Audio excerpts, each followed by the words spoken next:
we were a little underwhelmed by the rain overnight last night. I think we'll make up for it today. We have showers and thunderstorms already headed our way this morning. We missed out on that storm that moved through Stephenville. That moved off to the north, but we had a little tail build off of it. Now we've got this nice little line of showers and thunderstorms. These are not severe, but as you can see, they're lightning producers. They're kind of noisy, so we'll see what this line does as it continues to move sort of east-northeast here, and this will come through our area. Now, this afternoon, we will see more storms. I think those have the better chance of possibly being strong to severe, mostly a wind and hail risk, just a low tornado risk with those. And then this evening is when we see the bulk of the rain move through. That's when we have the greatest flood threat. So quite a bit going on today, so you'll want to stay weather aware. So just to show you the temperatures, I mean, the temperatures look pretty good. 70s out there today, mid 70s, just depending. Some areas may not quite even get to that point, depending on how the rains go today. And then overnight tonight, we won't cool down much because we'll have a lot of moisture in the air. So mid 60s still for those temperatures. I mean, the allergens are low. There's something. The rain helping with that, kind of helping to keep those things relatively negligible in the air. So if there's anything for allergen sufferers to hang their hat on, it's this. So enjoy that today, although I don't imagine all the rain and the humidity in the air makes you feel much better. Here's a bigger view of everything. Of course, all of this rain, of course, here, and I mean, you see it extends all the way back to the low itself, right here in the desert Southwest. And we will see this pick up pace today, push through. I believe it's actually the low itself is going to go more of a northeasterly direction, but we will see more of that rain. We'll see the bulk of the rain move through this evening. And then later tonight, it looks like we may have one last little push of storms before we finally clear out looks like by sunrise tomorrow morning. Hey, commute to school and work. I know some kids are actually out of school tomorrow or have early release, whatever the case is. Looks like we're done with everything by that point. Might be a little wet on the ground, but I think for the most part, everything will be done falling from the sky at that point. So let's look first at the flood risk. We talked about this now. We've actually been downgraded to marginal from slight.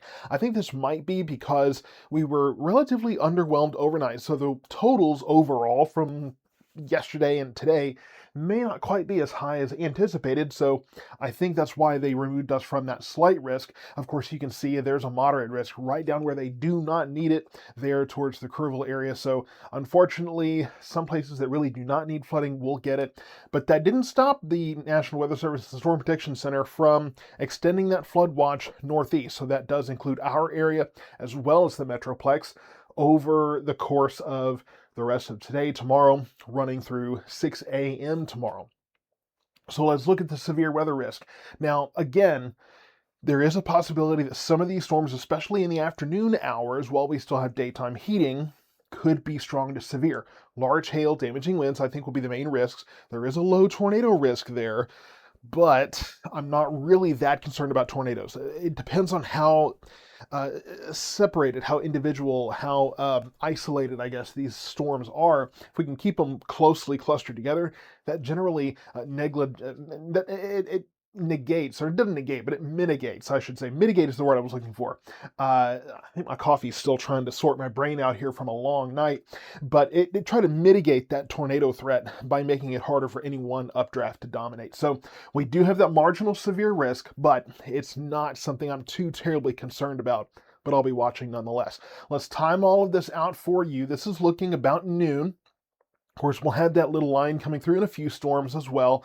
And then as we get to 3 o'clock, I think that's when we see more of these intense storms in our area. The HR model is having a hard time kind of plotting things out because, again, this is a generalization and there's just stuff going on all over the place. But what to take from this is that I think we will see some of those more strong storms ahead of the bulk of the rain, which by 6 o'clock will have the bulk of the heavy rain moving through. So we'll go from that severe risk this afternoon to the greater flood risk this evening. But by 9 o'clock, we should be pushing most of this out, at least most of the heavy rain. By midnight, the bulk of that is gone, but we are seeing the signals of this last little line here developing right on the backside of all of this. I don't expect much from this line, but I think this will push through, may be limited to the southern half of our area, blows through, but I think by sunrise, we should be done with this. So let's look at the forecast. We got other things to talk about too, other than just today. Obviously, I could have just put 100% rain there, but I put 80% because there will always be the ones that claim they didn't get rain. 75 today, 76 tomorrow, 72 Saturday for that Coleman, that old-fashioned craft show out at the old high school, the Coleman building in Waxahachie. I'll be there out front welcoming everybody to the show, so come in out and find some unique Christmas gift finds. Sunday, Monday, rain returns here, and this timing is still kind of in flux, so I haven't really refined or put to find a point on this. But we are looking at 70, 71 for your temperature, so nice and cool, relative at least to where we have been. And yes, I do think that Sunday, Monday, we will see some rain with this next system that comes through. Whether or not this is going to be done by Monday morning or kind of a more of a daytime deal Monday, still a little bit in flux here. And then Tuesday, Wednesday, we're in the 60s. Now, we've been hearing so much about this front coming in around Thanksgiving. Doesn't look anything like what it was sold to be for the past, couple of weeks here, but it does look like a decent little front, so I think we'll be in the 60s for Thanksgiving. But this doesn't look like anything like the major Arctic blast that was advertised by so many people on social media. So we got storms today. A nice Saturday, more rain later in the weekend and towards the beginning of the week, and then a cold front right in time for Thanksgiving as well to at least make Thanksgiving feel more normal, like it should. Stay tuned to South Metro Weather throughout the day today. We'll keep you updated on the storms as they move through and as we finally get some cooler temperatures and break the trend of the 80s we've been stuck in, because this forecast, pretty normal for November.